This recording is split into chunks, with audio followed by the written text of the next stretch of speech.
for his very thoughtful and eloquent observations. I think it's so important that you pointed out the president's place in the context of his legacy relating to his election, because I believe it also ties into his legitimacy in moving forward with executive action on immigration. This is the first Democratic president since FDR to be elected to consecutive terms having secured a majority of the vote from the American people.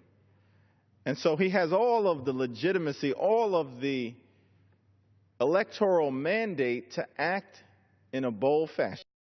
We know that President George W. Bush came into the presidency under questionable circumstances, didn't receive a majority of the vote of the American people. And I'm not sure what took place down in Florida, but certainly there were significant questions as to the authenticity of the final result. Came into office under questionable circumstances, yet there was no talk of impeachment, as he proceeded to get us into not one but two wars and jam a reckless tax cut to benefit the wealthy and the well-off down the throats of the American people.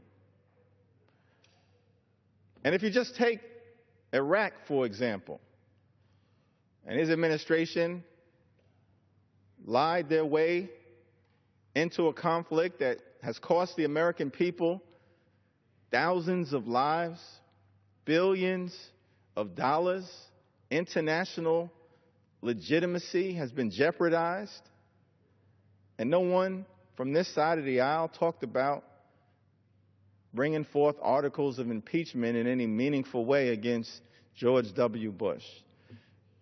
And you have a democratically elected president, Barack Obama, overwhelming electoral college landslides, got a mandate to act. And there's some members on the other side of the aisle who just can't help themselves, itching to try and delegitimize this president. Shame on you. And let's just hope that we can move forward in a more productive fashion as it relates to how we interact with the executive branch. The whole world is watching, and they expect us to act responsibly as we move forward. Now, in terms of how do we move forward, how do we create a more perfect union, how do we act potentially in a bipartisan fashion, I think there are at least 4 areas where there should be opportunity to find common ground. I think we should be able to find common ground as it relates to immigration reform and dealing with our broken immigration system. We should be able to find common ground as it relates to giving America a raise. We should be able to find common ground as it relates to criminal justice reform. I've been encouraged as a member of the House Judiciary Committee bipartisan task force on overcriminalization by the willingness of Democrats and Republicans, conservatives and progressives to try to work together to solve this